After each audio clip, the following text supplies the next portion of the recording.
So the spiritual realm of the undecided on the surface are now measured, defined in Hebrews 12:26, whose voice then shook the earth. But now he promised, saying, not the earth only, but the heavens as well, signifying the removal of those things that are shaken. This defines the celestial and terrestrial, and his first stop on the surface is the myrtle trees, considered the first children, and a vineyard. Standing in the shadows of these myrtle trees that have been cast as a phantom illusion. It is all about the ciphers and the engravers that created the shadow, causing this vine to fail and never see the light of day. In Zechariah 2:1, with proper Hebrew keys, and I lifted my eyes again, and looked, to my surprise, a man assessing portions of twisted teachings.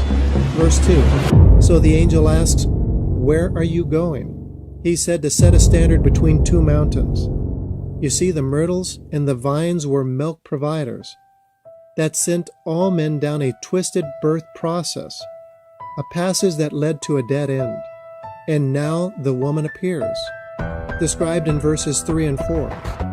Run and speak to this young man, saying, the woman is the bride of habitation and is the place of decision or separation. And the great number cast in at once of this four-legged beast is the belly of the beast. So now verse 5 makes sense.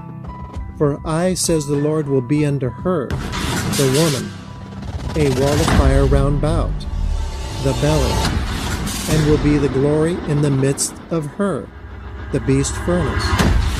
John in the book of Revelations, chapter 6, verses 1 through 8, now proclaims the entrance of this delivery system. A man in 4 categories of color, not 4 horsemen.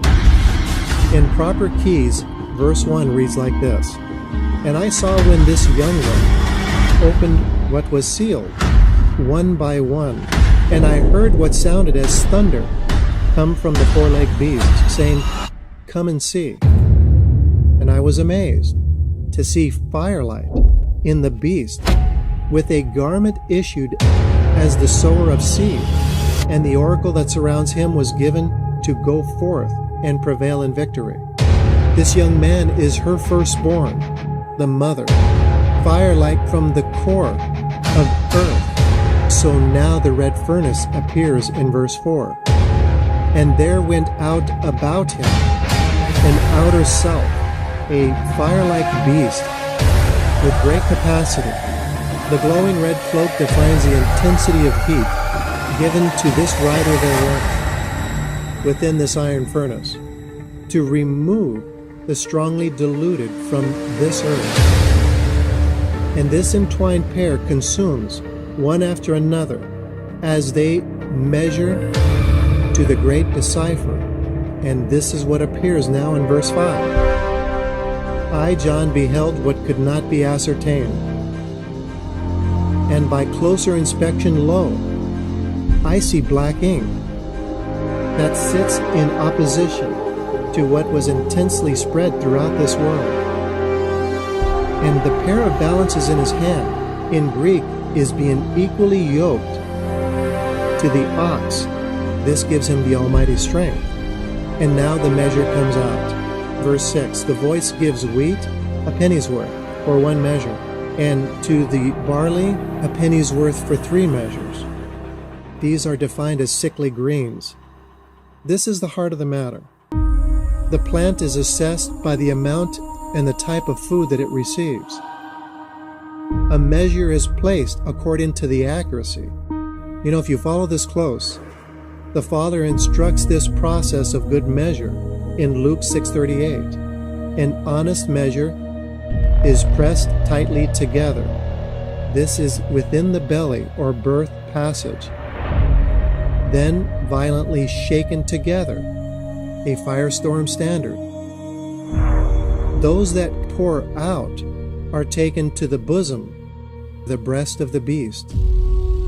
And the breath of life is associated to the standard met, to the number that restores to you inheritance. And this prompts verse 8. And I beheld the collector of greenish colors, and the name Death and Hell followed him. And power was given to this beast to consume those measured by decipher, as famine, growth of desolation. And the second death is the delivery to the black hole by this beast. Thank you for listening, and God bless you.